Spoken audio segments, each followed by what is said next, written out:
looking at the last couple of days of 2020, it's definitely a year that has been unique, to say the least, right? It's been unique. And I don't know, I look over the year and I think every year is a gift, and 2020 is no different than any other year in that way. It's another year that we have lived and been given the gift of life every single day. So I'll take that. My next guest is looking forward to 2021. She is the author of Confident You, Simple Habits to Live the Life You Have Imagined. And she is Julie DeLuca-Collins. I'm here to talk a little bit about what you can do to start your new year confidently. Good morning, Julie. Good morning, Diane. Thank you so much for having me this morning. Well, it is great to have you on. And, a lot of people looking at 2020 in the rearview mirror can't wait to get it there. So New Year's resolutions this year, a lot of times are just like, okay, it's going to be 2021. That's the New Year's resolution. But, we're still, I'm not hearing a lot of people talk about resolutions. Resolutions get broken, but you have a different way of looking at it, of intention rather than resolution. Explain what you mean by that. Yeah, absolutely. And I think that intentionality is a mental state that is really represent your commitment to carrying out an action. And one of the things that happens is that when we set up a resolution, then we forget and we lose sight of what we want to do. The year progresses and things fade away, or gung-ho spirit that we feel December 31st and maybe January 1st tends to fade out. So being intentional, writing it down, and planning and creating a plan for how you want to show up and the things that you're going to do in order to keep your focus and be confident in that way. So that's the first thing that I would recommend. Okay, so everybody comes up with, the resolutions every year or their intentions every year, and probably a big one is losing weight or getting healthier or quitting smoking or getting a new job or whatever it is. They come up with a resolution, particularly regarding habits, and they have that, and then, or they're like, okay, I'm going to lose 30 pounds this year, and they don't. They look at that, they get about a month in, they're like, oh, I'm not going to do this. So what are you thinking about tackling habits rather than outcomes? Yeah, so losing weight is an outcome, but when we focus specifically on the simple things that we can do every day, then we are leveraging what we call the compounding effect. So take simple actions every day. If you want to lose weight, one of the biggest things that you can do is maybe create something simple that you can change your behavior on. Maybe you're drinking more water. Maybe instead of going through the drive-thru and ordering, a number 4, you pick a burger and a salad as opposed to the French fries. Just simple things that you can do. And again, simple steps daily, because what happens is our brains are conditioned to do something already, whether we know that it's a habit or not. If we're going through the drive-thru or if we're going outside to smoke or whatever, you want to tweak little simple things and actions that will create momentum for reaching your goals. So now, sharing your goals of being accountable, it was for us, my husband and I were smokers, right? Started smoking in college and just kept smoking probably for about 17 years, I think. And in 1998, we decided that we were going to quit. And we picked a date and we told our kids, who were delighted that we were going to do that. And the fact that we told our kids, I think, is what made it work for us. Because, once you tell your kids something, okay, we're going to quit smoking on date X. If you don't follow through on that, and you've told your children you're committed to doing it, then what leeway do you ever have to tell your children to follow through on anything? You've given up all your credibility. And for us, that worked. Talk a little bit about sharing goals, telling other people what your goals are in order to be accountable. Because, kids, they are relentless. Yeah. They will let you know. So absolutely.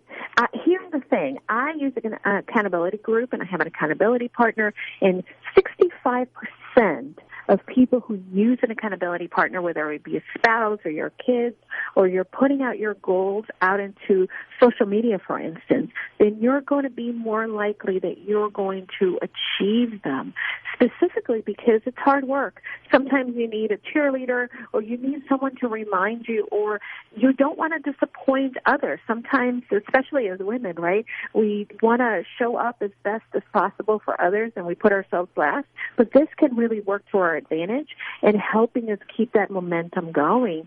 Sometimes we're not going to feel motivated, but when people cheer us on and we know that they're there for us, they're going to remind us what our outcome and what our goals are. It's going to help us keep accountable. And perseverance is something that we create, and it can be created by those people that are near you, just holding you accountable. And really find an accountability buddy that will do something with you. If you, like you did, you quit smoking, you did it with your husband, the guys did it together. So if one person is not motivated in one day, then the other person can kind of bring them along and remind them what they're working towards. Yeah, and we quit 22 years ago. Isn't that hard to believe? So if we quit 22 years ago, we've been smoking for 17 years, you get a sense of how old we are. Now, everybody runs into the setback, especially now, for some things in particular, people that binge eat, people that are really alcoholics trying to give up alcohol, the things where falling off the wagon is really falling off the wagon. How do you get back on it? Well, here's the thing that I'm going to recommend. And most of us grew up getting a sense that when we fall off the wagon, or when we make a mistake, or when we have a setback, that it's a bad thing. Here's the thing. Bad things are they're not coming from these lessons. Lessons are here to teach us how we can do it differently. If we maybe have an overeat, if maybe we went ahead and did not work out, or did the thing that we're trying to stay away from, learn from the experience. Well, what environment were you in? Were you tired and maybe you didn't prep your food, or you decided not to work out? Well, what was going on? And really analyze and understand what was happening, what were you thinking, and how you can approach this a little differently. Because sometimes when we don't look at what went wrong, then we're not able to retool our efforts. And it's really key to be able to understand that setbacks do not mean self-sabotage and do not mean spiraling out of control. Take a U-turn. Make a U-turn right away. If you're going the wrong way in the car, you're going to make a U-turn as soon as you realize that you're going the wrong way. And that's what I recommend for people to do also in setbacks. And finally, of your fifth point, mindfulness. And boy, that is, when you do it, it's amazing. So easy to get out of that, especially when you just got stressors and you're running in a million directions. So mindfulness, what does that mean? How do you do it? So a lot of people think of mindfulness and they think of meditating. And yes, meditating is part of something that you can do. But mindfulness is really being able to be present and intentional in creating an awareness and attention of what is happening in the present moment.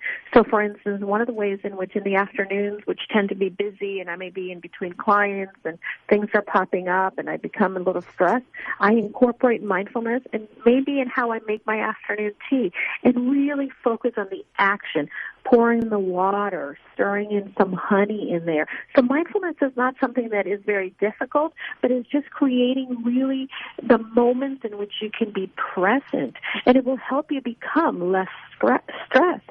Mindfulness really helps our brain set forward and fight some of the negative ways that our prefrontal cortex tends to say, danger, danger, stress, and tries to protect us, and then we go into this autopilot.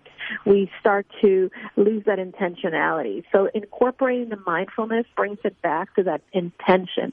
What do we want to accomplish? And the more that we accomplish things, the more that we're going to feel confident, be like, oh, I got this, I'm doing it, and you're going to be more motivated to do it. So practice the mindfulness in very small, different ways, but also maybe sitting in silence, not scrolling your phone, eating mindfully is a great way to incorporate it as well. We're so conditioned to use our phone or read a book that we forget what the food tastes like, what the texture is, what the colors are.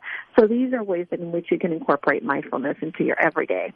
All right. Well, thank you so much, Julie DeLuca. 5 ways to start the new year confidently. Where can people read or see more of this?